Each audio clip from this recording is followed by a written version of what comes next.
DC Multiverse! How's it going, everybody? Welcome back to the channel. My name is Brad, the DC Universe Geek, and today I'm going to be having an up-close and personal look at the McFarlane Toys DC Multiverse Ultraman. Now, Todd has this figure, as you can see, labeled as Superman of Earth-3, Crime Syndicate. But we all know that his actual name is Ultraman. The great big U on his chest kinda gives that away. We can see on the back of the box here, which has a really cool piece of action figure art, that once you collect the other three figures, you'll be able to put together the Collectabuild Starro, the Conqueror. Now, out of the package, Ultraman comes with the expected trading card with a data file on the back and circular black action figure stand, as well as the centerpiece for the Collectabuild Starro, as well as a chest hugger spore. As usual, the trading card has a fantastic piece of action figure photography on the front, with a bio data file on the back, and as usual, you can feel free to pause to read that or not. But really, let's just take some time to have a close-up peek at this Starro spore, because it is off the hook. It's purple, as you can see, with a nice wash over the top, and it's like a soft rubber. And you can see that this is just really cool. On the back, you've got suction cups, and you've got the little fins between each starfish arm, and then you got the teeth, just as if it's some sort of leech. And as you can see, it fits directly on Ultraman, or really any character's chest that you want. Heck, it'll even fit on Pooh Man. Now, I collected every single floppy from this 6-issue miniseries, written by Andy Schmidt and penciled by Kieran McEwen, so I can tell you that this version of Ultraman is supposed to be based off of that artwork. And the head sculpt for this Ultraman figure, well, you're either gonna love it or you're gonna hate it. I got a funny feeling that a lot of you are gonna fall down the hate it rabbit hole, because the skin tone is remarkably orange. The hair is, from the front, looks like a wind-swept pompadour in motion, but from the sides, it's just really strange how it stands up like that, especially from the back.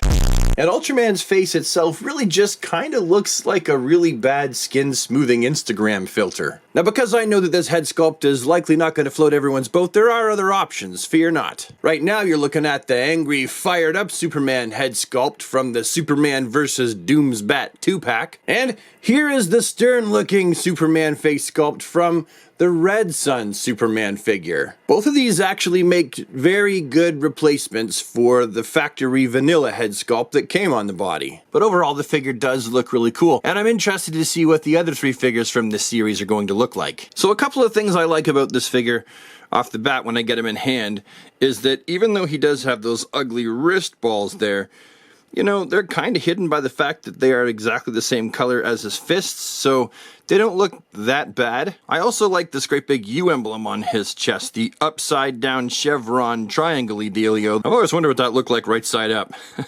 It is a nice thick sculpt though, which is kind of cool looking. Now, while Ultraman's cape looks very similar to previous Superman figures' capes, you'll notice that it goes off to the same side as Superboy Prime's and to the opposite side of Superman's. And this one, it is a nice soft rubber. It's nice and squishy. And being that it's made on the thicker body buck that is similar to Bizarro and the Superman Rebirth and the Superman the Infected, it is funny they gave him, like, smaller calves. Like, doing a comparison of Ultraman and Rebirth Superman's calves, you can see that these are much, much bigger, and these are really quite thin. Now, it is kind of cool to see Superman's rogues gallery growing. Bizarro, Superboy Prime, Lex Luthor, General Zod. I would even argue that sometimes Lobo could be considered as a Superman antagonist, so it's nice to add Ultraman to that list as well. Now, while I've only got one Ultraman here to compare him to, and that's the DC Universe Classics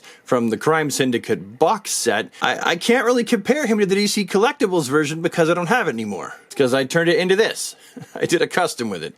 And I think it looks better as a custom. And finally, here he is in between the Action Comics 1000 Superman and also the DC Rebirth version. And okay, one more. Let's bring in two custom Superman figures from DC Multiverse, both using various parts of the Action Comics 1000 and the Rebirth body buck.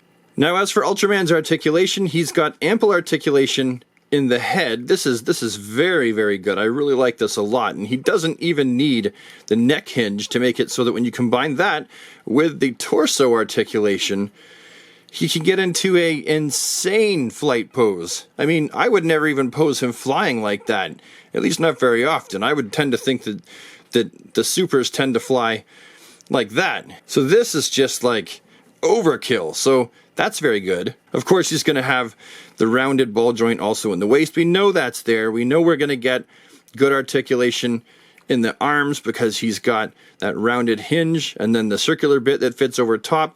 Full 360 bicep and articulated elbows that are double jointed. Very good. We know what the wrist is going to do when you have that big rounded hinge. Ooh, mine's kind of stuck. Let's yank it. There we go.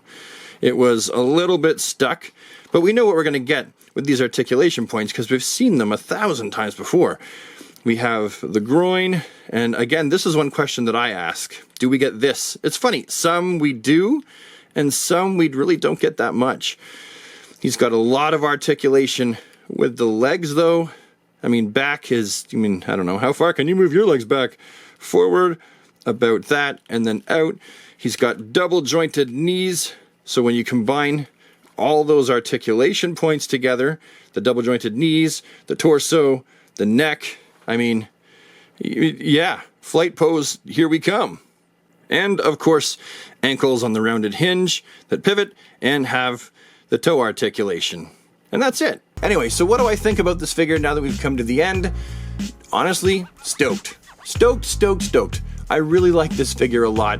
I love the fact that McFarlane tackled Ultraman and that he's going to tackle the Crime Syndicate. He looks great posed alongside Superman in Mortal Kombat. And honestly, I can't wait to put together that collect-to-build Starro. That's going to be a lot of fun too. If you see him out in the wild, hanging on the pegs, sitting on the shelf, check the paint apps first. Make sure that it doesn't look like somebody painted it drunk with their eyes closed. And then, if it's okay, throw it in your cart, bring it home, add it to your collection.